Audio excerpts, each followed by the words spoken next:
Robyn would just let Meri go, honestly. Kody let Meri go a long time ago. I wish Robyn would let her go so she could just live her own life. I honestly just... The courtroom was dead silent. The kind of silence that presses on your chest and makes every breath sound too loud. Not even the faint buzz of a phone broke through. Not a whisper dared to rise. The only sound was the echo of Meri's heels tapping against the cold marble floor. Slow, deliberate, heavy. Each step landing like a countdown to something no one was ready for. She wasn't the same Meri the world once knew. Gone was the soft smile, the quiet voice that trembled when she spoke.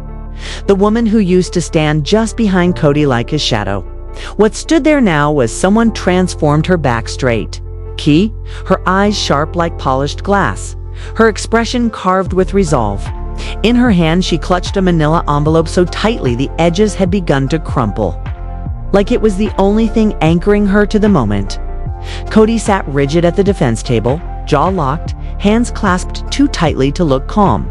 His gaze was fixed forward, but his eyes flickered once, just once, toward her. It was the kind of look that held more history than words could carry. Across the aisle, Robyn sat with her hands folded in her lap. Mascara smudged beneath her eyes, lips trembling as if she already knew what was coming, but refused to believe it. The judge adjusted his glasses, the faint scrape of the frame echoing louder than it should have in the suffocating silence. Every camera, every spectator, every reporter in that room leaned in without realizing it. Drawn by the gravity of whatever truth Meri was about to unleash, Meri stopped at the center. Her heart beat loud enough to drown the world out. For a second, she just stood there, looking at Kody, the man who had once promised her forever. The man who had built his empire on smiles, secrets, and control. Her fingers trembled as she raised the envelope, the paper whispering softly against her palm. When she finally spoke, her voice was calm, steady, but carried an undertone that shook the air. "Your Honor," she said, eyes never leaving Kody's. "What's inside this envelope changes everything." The room inhaled collectively, one long, fearful breath, and then silence again. Even the ticking clock above the door seemed to pause, as if time itself was holding its breath. The judge nodded slowly, gesturing for her to proceed. Kody's knuckles turned white. Robyn's tears finally fell. And as Meri took that final step forward, sliding the envelope across the table, the entire courtroom seemed to lean closer, waiting for the sound of truth tearing its way out of paper and into history. The envelope slid across the polished wood like a blade, stopping right in front of the clerk. For a moment, no one moved. The judge's eyes narrowed, his gavel resting loosely in his hand. The tension so sharp it could cut through steel. Meri didn't blink. Kody's stare followed that envelope like it was ticking, like it might explode the moment it opened. The clerk hesitated, glancing between the judge and Meri, then carefully peeled back the flap. The soft rip of paper sliced through the silence like thunder. A few folded sheets and a small flash drive slipped out, falling onto the desk with a dull thud that somehow echoed through the room. "Please, present the contents," the judge ordered, his voice low, controlled, but everyone could hear the strain behind it. The clerk unfolded the first page, eyes scanning the text. His expression shifted, confusion, disbelief, then shock. He looked up at Meri, then at Kody, as if silently asking, "Is this real?" Meri spoke before anyone else could. Her tone didn't shake. It struck. "That," she said, nodding toward the papers, "is every hidden transaction, every private account. Every lie he swore never existed." Gasps rippled across the courtroom. Cameras clicked. Pens froze mid-sentence. Kody's mask cracked, his lips parting slightly, but no words came out. His attorney reached for the papers, flipping through them, his face paling with every line. Meri took a step closer. He moved money through false names. He hid funds meant for our children. He used Robyn's company as a front to drain every other account dry. Each word landed like a hammer. The judge's brows knit tighter.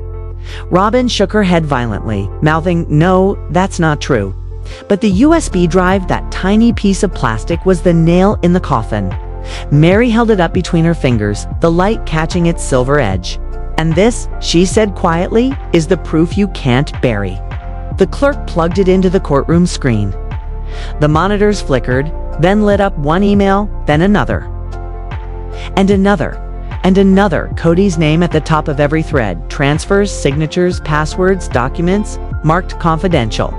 And one audio clip labeled "Final Call," recorded 11:47 p.m. "Play it," the judge instructed. The speakers crackled. Then Kody's voice filled the room, low, angry, and unmistakably his. "They'll never find it. Not Meri, not Janelle, not even the court. I built this game and I'll end it before they see me lose." The room erupted. Reporters jumped to their feet. Robyn covered her mouth. Kody lunged forward, slamming his fist on the table, shouting that recording is fake. But no one was listening anymore. The truth was already out, raw, undeniable, burning through the air like wildfire. Meri didn't flinch. She just stood there, eyes locked on him. Not with hate, not with revenge, but with something colder. Freedom. Freedom. The courtroom was chaos. Voices collided, reporters shouted over one another, camera flashes burst like lightning. But in the middle of it all, Meri didn't move. She stood still, calm in the storm, watching the man who once owned every heartbeat in her chest unravel before her eyes. Order. The judge's gavel slammed down, the echo cutting through the noise like thunder. Order in this court. The room fell silent again, breathless, shaken, waiting. Kody stood, chest heaving, sweat glistening across his temple. His voice cracked when he finally spoke. "You think you can destroy me with this?" He pointed at Meri, eyes wild. "You wouldn't even exist without me." "You, Mr. Brown," the judge interrupted sharply, his tone like steel. "Sit down." But Kody didn't. His fists slammed against the table again. "She's lying. That recording, those files, they're fabricated. She's bitter. She's angry because she lost control." Meri's lips curved, not in a smile, but in something quieter, sadder, final. "No, Kody," she said softly, her voice carrying more power than his rage ever could. "You lost control the day you stopped being honest." The judge adjusted his glasses, flipping through the stack of papers. Every second stretched like an hour. The audience sat frozen. No coughs, no whispers, nothing but the soft turning of a page. When the judge finally looked up, his face was unreadable. "This court has reviewed the evidence," he began, his voice calm but heavy. "The documents, the recording, and the financial statements provided in Exhibit B confirm consistent patterns of concealed funds, false accounts, and intentional misrepresentation." Kody's eyes widened. His attorney sank back in his seat. "It is the decision of this court," the judge continued, "that Mr. Brown knowingly committed financial misconduct in violation of both state and federal law." He paused, effective immediately. "All remaining assets under his control are frozen. Custodial rights will be reassessed and full restitution will be determined in the following hearing." Robyn broke into tears. The sound echoed, sharp, desperate, painful. Kody just stood there, motionless, like the words had hollowed him out. His jaw trembled, his breath shallow, his world collapsing in front of 100 watching eyes. Meri didn't gloat. She didn't cry. She simply reached for her envelope, now empty, and said in a voice that silenced the room once again, "For years, you made me feel small. Today, I walked in as the woman you tried to break, and walked out as the one you could never defeat." The judge nodded once, almost respectfully. "Court is adjourned." The gavel struck. Reporters exploded into motion. Cameras flashed. Security moved to block the exits. Kody's knees buckled, his hand gripping the table as if it could hold his world together. Robyn whispered his name, but he didn't hear her. Meri turned slowly, walking toward the door, the same heels echoing across the marble floor, each step louder than the last. As she passed the reporters, one called out, "Meri, do you have any comment for the public?" She stopped just for a moment. Her eyes glistened, not with tears, but with the kind of strength that comes after years of silence. "Yeah," she said quietly. The truth always finds its way out. even when people try to bury it. And with that, she walked through the doors into the flashing lights, into the noise, leaving behind the man who once thought he'd never lose. Inside the courtroom, Kody sank into his chair, staring at the empty spot where Meri had stood. The world outside roared his downfall. Headlines already forming, cameras already spinning, but all he could hear was the sound of those heels fading away. Heels fading away. The gavel's echo still hung in the air long after the judge left the bench. The courtroom had emptied, but it didn't feel empty. It felt haunted by words, by choices, by the ghosts of a family that had shattered in front of the world. The cameras had been pushed out, the noise gone, but what lingered now was heavier than any headline. Kody sat motionless, elbows on the table, his head bowed low. His hands were trembling, not from fear, but from the slow realization that the empire he built wasn't falling anymore. It had already fallen. Around him, the room looked smaller, darker, as if the walls themselves had watched his downfall and turned their backs. Robyn sat a few feet away, her mascara-streaked face buried in her hands. Every sob echoed softly, bouncing off the wood panels, swallowed by the same silence that had begun this day. She looked up once, her gaze searching for the man she had defended to the end. But Kody didn't look back. His eyes were fixed on the floor, on nothing, on everything. The bailiff stood by the door, quiet but watchful, like even he didn't want to be there anymore. The clerk gathered the scattered papers, her fingers moving carefully, as if afraid to disturb the fragile air that clung to the moment. Meri was still there. She hadn't left yet. She stood near the table where she had once sat beside Kody a lifetime ago. The same table where they'd signed documents together, where they'd smiled for cameras, where she had believed in a version of love that was always slipping through his fingers. Her reflection stared back from the polished surface of the table, calm, collected, almost unrecognizable. For a long moment, she didn't move. The courtroom lights hummed softly above, flickering in rhythm with her breath. She could still hear the echo of his voice from years past.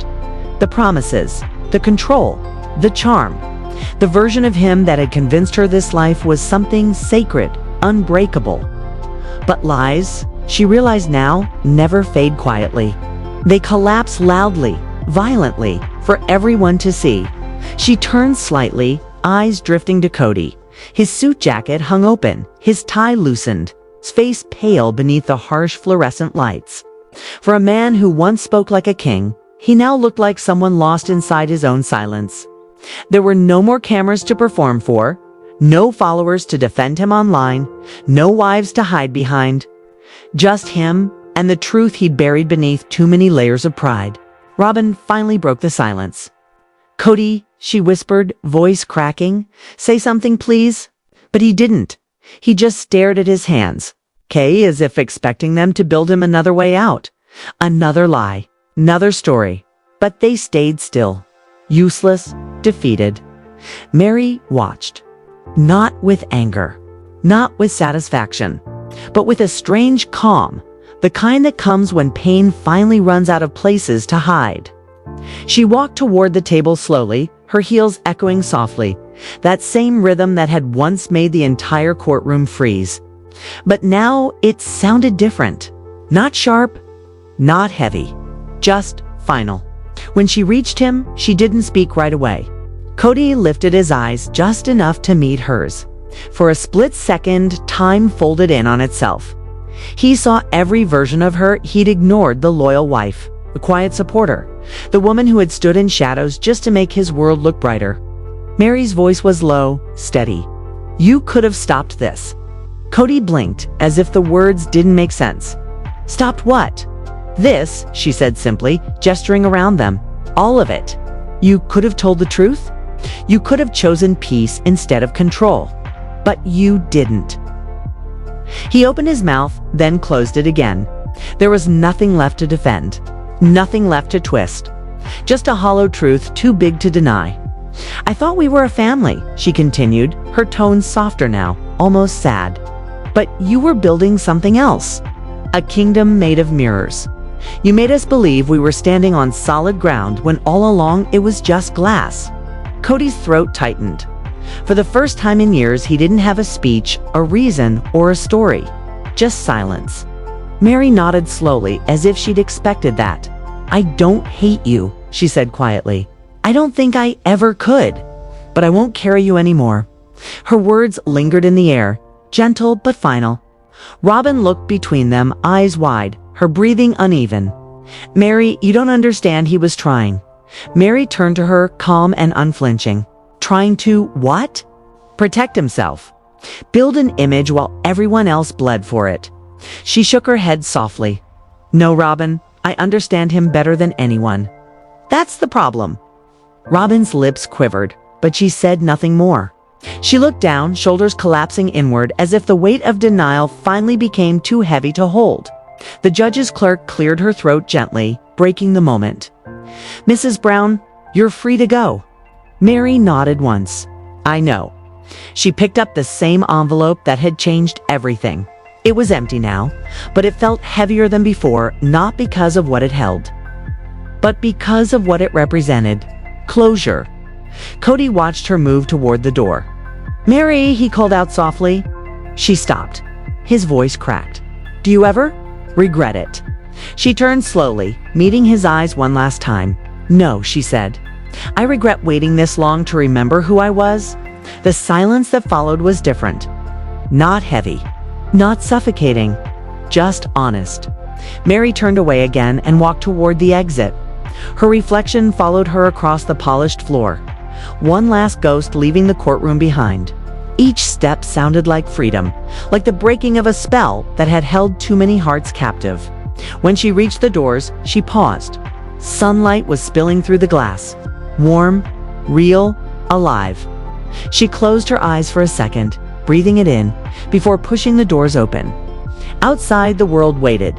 Cameras, questions, flashes, but this time, she didn't hide. She walked straight through the noise, her expression unshaken. Her voice calm as she said to the reporters crowding her path, "It's over. That's all that matters." Inside, Kody still sat frozen, staring at the empty chair across from him. Robyn reached for his arm, whispering, "We can fix this, right?" But even she didn't sound convinced. Kody didn't answer. His eyes were glassy, distant. He looked around the room, the judge's bench, the empty seats, the forgotten papers, as if seeing his own reflection scattered across every surface. For the first time in his life, he realized the show was over. There was no next episode, no storyline left to control. The bailiff approached quietly. "Sir, we're going to have to ask you to leave now." Kody stood slowly, his movements stiff, deliberate. He straightened his jacket, though it didn't matter anymore. As he turned to leave, his gaze caught the reflection of himself in the courtroom mirror. Not the man he used to be. Not the one the world cheered for, but the broken version who had finally run out of lies. He walked past the same table where Meri once stood and paused. His fingers brushed against the wood, feeling the faint scratch her wedding ring had left there years ago. A mark small enough to miss, but deep enough to last. And in that moment, something inside him broke, quietly, invisibly, like a whisper no one would ever hear. As he stepped outside, the sunlight hit his face, blinding and unfamiliar. The crowd turned toward him, microphones raised, questions flying. But this time, Kody Brown, the man who had always needed the world to listen, said nothing. He just walked past them, silent. Somewhere behind the noise, Meri was already gone, her car pulling away, her face turned toward the open sky. For the first time in years, she didn't feel watched. She didn't feel trapped. She felt real. The headlines would come. The chaos would follow. The world would pick sides and tell stories that missed the truth. But for Meri, none of it mattered anymore. Because in that courtroom beneath the harsh lights, between the gasps and the echoes, she had reclaimed something Kody could never touch again. Her voice, her peace, her freedom. And as the courthouse doors swung shut for the final time, the sound echoed like a closing chapter. Soft, resolute, unforgettable. Chapter. Soft, resolute, unforgettable. The sun was lower now. The courthouse stood quiet, its steps still marked by the weight of everything that had just happened. The crowd had scattered, but whispers remained. Whispers always remain. Mary's car moved through the golden light of late afternoon. Windows down, wind in her hair. For the first time in years, the silence didn't hurt. It healed. She didn't need music, didn't need noise. Just the sound of freedom, the tires humming against the road, steady, endless. Her phone buzzed. Messages, calls, reporters, all of it blurred into background static. She smiled faintly and turned it face down on the seat. Not today. Not anymore. Somewhere behind her, the courthouse was already on every screen. Clips, hashtags, headlines. Kody Brown exposed. The envelope that changed everything. The world was watching, dissecting, judging.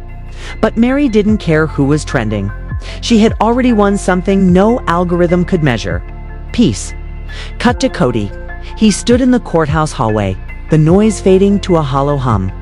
Security waited by the exit, cameras flashing in the distance. His reflection in the glass door stared back, older, smaller, defeated. The empire was gone. The control, the image, the power, gone. And for the first time, he wasn't angry. He was just empty. Robyn waited by the corner, eyes red, hands trembling. "Kody," she whispered. But he didn't answer, because there was nothing left to say that would matter. He stepped outside into the light, and for a second he froze, because even the sky looked different, brighter, unforgiving. The reporters swarmed. Flashes exploded. Microphones shoved forward. "Mr. Brown, do you have a statement?" He stopped walking, blinked once, and quietly said, "No statement. Just lessons." The crowd erupted. Questions flew, but he kept walking. No cameras this time. No speeches. Just a man finally out of stories. Back to Meri, she stopped by a quiet overlook. The same spot she used to visit years ago when the noise got too loud. The same place she used to cry, to question, to forgive. Now she just stood there watching the horizon bleed into gold. The air smelled of rain and earth. Her fingers brushed the edge of that old envelope resting on the passenger seat. Still empty. Still powerful. Her voice soft, steady, the kind that belongs to someone who's finally done fighting. "You can't lose what you never owned," she whispered, "and you can't break what's already healed." A bird cut across the sky. The world below moved on. Somewhere, headlines screamed. Somewhere, people argued online. But here, right here, it was just silence. And that silence was beautiful. Cut to Kody hours later. Alone, no lights, no noise, just a single lamp in the corner of a quiet hotel room. Papers scattered. A photo frame turned face down. He reached for it, flipped it over, a younger version of him and Meri, smiling, holding hands. He stared for a long time, then almost gently placed it upright again. He whispered, barely audible, "I should have listened." The clock ticked. Somewhere, the world was moving without him. The sound of life continuing, indifferent, unstoppable. Cut back, Meri walking away from her car, coat flowing behind her in the sunset. Each step lighter than the one before. The pain was gone, the anger dissolved. All that was left was truth. Her voice again, .com, final. They called it the end. But for me, it's just the beginning. The music swells. Camera pulls back. The courthouse in the distance fades to silhouette. A long breath. A final heartbeat. A final heartbeat.